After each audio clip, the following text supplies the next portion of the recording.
الحمد للہ رب العالمین والصلاة والسلام علی سید الانبیاء والمرسلین اما بعد فاعوذ باللہ من الشیطان الرجیم بسم اللہ الرحمن الرحیم ان الانسان لفی خسر صدق اللہ العظیم۔ بے شک انسان ضرور خسارے میں ہے۔ آج کا جو میرا عنوان ہے وہ ہے انسان۔ درود پاک کی فضیلت سرکار مدینہ قرار قلب و سینہ معطر پسینہ فیض گنجینہ صلی اللہ علیہ وآلہ وسلم نے ارشاد فرمایا، جو شخص دن اور رات میں میری طرف محبت اور شوق سے 3 بار درود پاک پڑھے، اللہ پر اس کا حق ہے کہ اس کے اس دن کے اور اس رات کے گناہ بخش دے۔ صلو علی الحبیب صلی اللہ تعالی علی محمد صلی اللہ علیہ وآلہ وسلم۔ پڑھیے الصلاۃ والسلام علیک یا رسول اللہ وعلی آلک واصحابک یا حبیب اللہ۔ انسانی زندگی 3 ادوار پر مشتمل ہوتی ہے۔ ان میں سے سب سے پہلا دور جس کو بچپن کہتے ہیں اور سب سے آخری دور جس کو بڑھاپا کہتے ہیں، اور سب سے پہلے دور اور سب سے آخری دور کے درمیان کی جو زندگی ہوتی ہے اس کو شباب یا جوانی کہتے ہیں۔ آج جس موضوع کے اوپر، زندگی کے جس عنوان کے اوپر بات کرنی ہے، سامعین کے دل و دماغ کے اندر بات پہنچانی ہے، وہ ہے شباب۔ شباب انسانی زندگی کا موسم بہار ہوتا ہے۔ جیسے کہ ایک بیج زمین کے اندر جاتا ہے اور زمین اس بیج کو اپنی گرمائش پہنچاتی ہے اور وہ بیج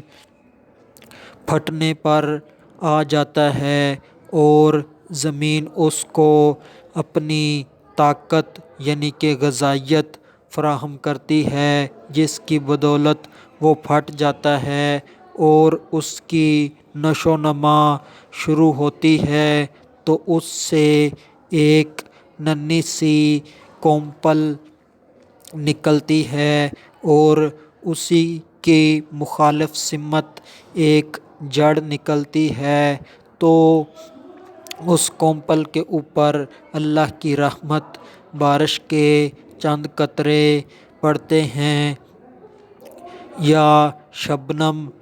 اس کے اوپر برستی ہے، تو وہ ننھا سا سرسبز سا وہ پودا چھوٹا سا جس کے اوپر پانی کے چند قطرے پڑے ہوتے ہیں وہ بہت پیارا لگتا ہے،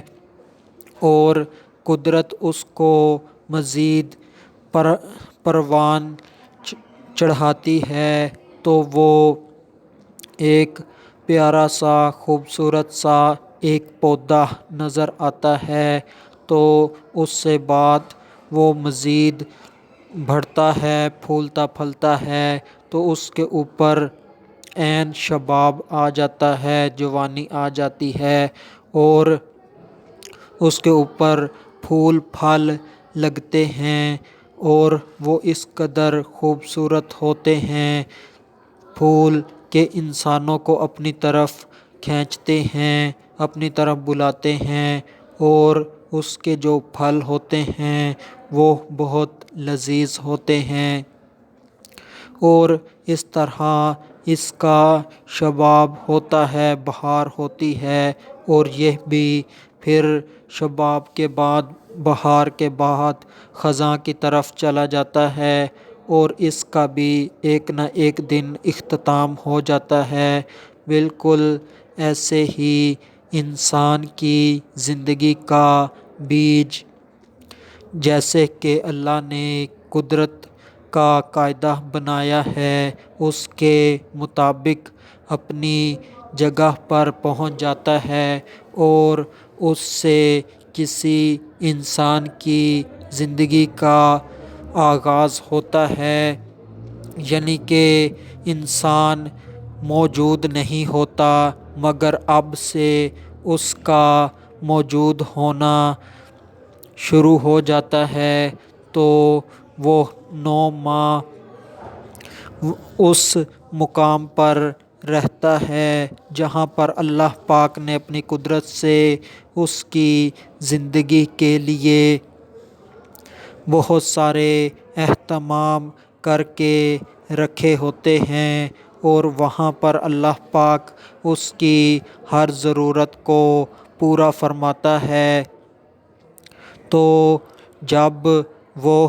اس دنیا میں آتا ہے تو اللہ پاک اس کے لیے دودھ کی نہر جاری کرتا ہے، اور اس کے ساتھ اس کے لیے دوسری غذاؤں کا بھی انتظام ہوتا ہے، اور اس کے علاوہ اس کی تربیت کے لیے بھی اللہ پاک بندوں کو مقرر کرتا ہے جو کہ اس کے ماں باپ کہلاتے ہیں۔ ایک انسان موجود نہیں ہوتا، وہ موجود ہو جاتا ہے۔ جیسے کہ یہ بھی ہے کہ انسان پہلے نہیں ہوتا، اب وہ وجود میں آ جاتا ہے، اور انسان کی یہ ساری زندگی کہ وہ ماں کے پیٹ میں رہتا ہے تو اللہ تبارک و تعالی اس کو وہاں پر بھی بغیر اسباب، ذرائع اور محنت و مشقت اختیار کیے وہاں پر رزق دیتا ہے، اور وہ اسی کو اپنی کل کائنات سمجھ کر بہت اعلیٰ زندگی گزار رہا ہوتا ہے۔ مگر جب وہ اس دنیا میں آتا ہے تو وہ پریشان ہو جاتا ہے کہ مجھ سے میری دنیا چھوٹ گئی، حالانکہ وہ ایک تنگ و تاریک مقام میں ہوتا ہے مگر پھر بھی وہ وہاں پر راضی ہوتا ہے۔ مگر جب وہ دنیا میں آتا ہے تو پریشان ہو جاتا ہے کہ اب میرے ساتھ کیا بنے گا۔ اسی طرح جب وہ دنیا میں رہتا ہے، دنیا سے مانوس ہو جاتا ہے اور اس کی تمام ضروریات حتیٰ کہ خواہشیں بھی پوری ہو رہی ہوتی ہیں، تو اچانک اسے اس سے بھی بہترین زندگی کی طرف لے جانا ہوتا ہے۔ وہ ہے اس کی آخرت کی زندگی، اور آخرت کی زندگی کی پہلی منزل قبر ہے۔ اب اگر انسان اپنا مقصد پورا کر کے اس دنیا سے جاتا ہے، یعنی کہ وہ اللہ تبارک و تعالی کے احکامات کو بجا لاتا ہے اور جن کاموں سے منع کیا ہے ان سے رک جاتا ہے، تو اس کی زندگی نہایت سکون و اطمینان والی ہوتی ہے۔ اور اگر اس نے اللہ کی نافرمانی کی ہوتی ہے تو اس کی زندگی انتہائی دردناک آگے کی ہوتی ہے۔ تو جس طرح ماں کے پیٹ میں وہ ہوتا ہے، یہ محدود سی یعنی کہ چھوٹی سی ایک کائنات میں ہوتا ہے، اس کے بعد یہ دنیا میں آ جاتا ہے جو کہ اتنی بڑی ہوتی ہے، اور جو اللہ تبارک و تعالی ہمیں اپنے فضل سے جنت عطا فرمائے گا وہ اتنی بڑی ہے جیسے اس کائنات کی